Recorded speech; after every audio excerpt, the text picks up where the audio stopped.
Washington, Marekani, Jumatano Oktoba 2 mwaka 2025, wawakilishi wa Jamhuri ya Kidemokrasia ya Kongo DRC na Rwanda wamekutana tena katika kikao cha 3 cha kamati ya pamoja ya ufuatiliaji wa mkataba wa amani uliosainiwa Juni 27 mwaka huu. Mazungumzo hayo pia yalihusisha Marekani, Qatar, Togo, kwa mujibu wa taarifa ya msemaji wa Wizara ya Mambo ya Nje ya Marekani.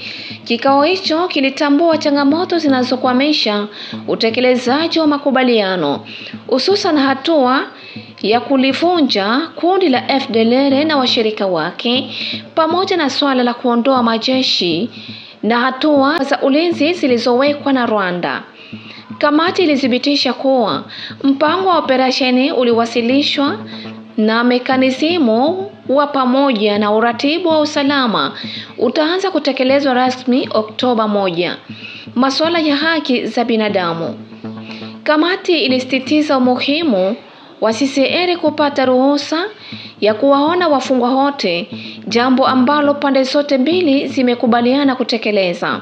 Aidha, ilitoa wito wa kuachana na lugha za uhasama hususan katika majukwaa ya kimataifa ili kuimarisha uaminifu na mchakato wa amani.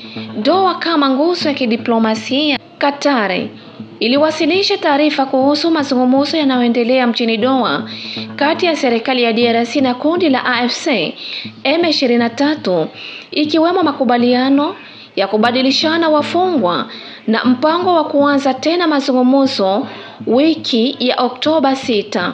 Kamati ilisifu hatua hiyo na kupongeza msaada wa Tume ya Umoja wa Afrika katika mchakato huo, ikisema ni nyenzo muhimu ya kudumisha amani ya kikanda. Hatua inayofuata, kamati imetangaza kuwa itafanya kikao chake cha 4 baada ya mkutano wa mekanizimu wa uratibu wa usalama uliopangwa Oktoba 21 hadi 22.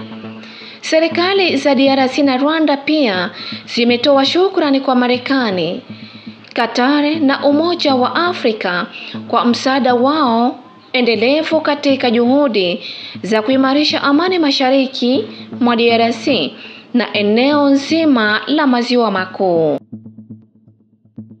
Kwa mujibu wa ripoti mpya za wataalamu wa Umoja wa Mataifa, zaidi ya raia 540 wameuawa na zaidi ya 1450 wameandikishwa kwa kinguvu na muungano wa waasi wa M23 RDF AFC katika kipindi cha miezi 3 iliyopita mashariki mwa Jamhuri ya Kidemokrasia ya Kongo.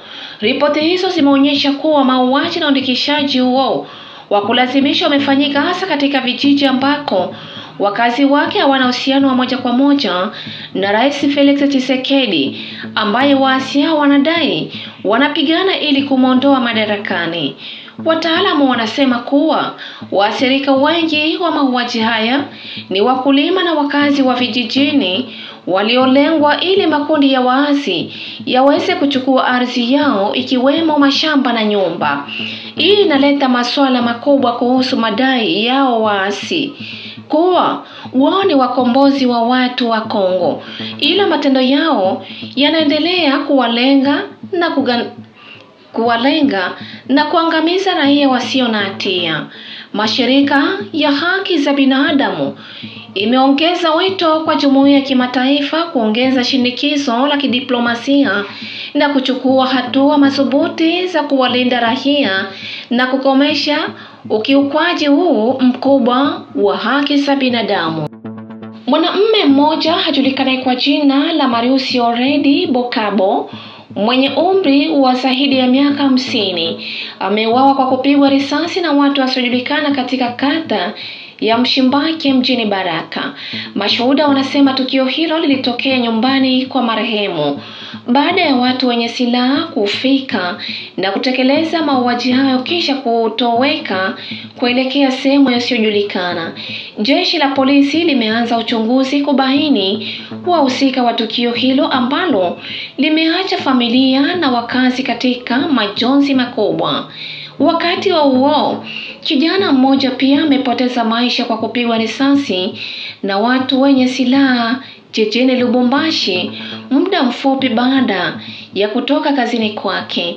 Mwili wa marehemu ulipelekwa katika chumba cha kuhifadhi maiti kusubiri uratibu wa mazishi.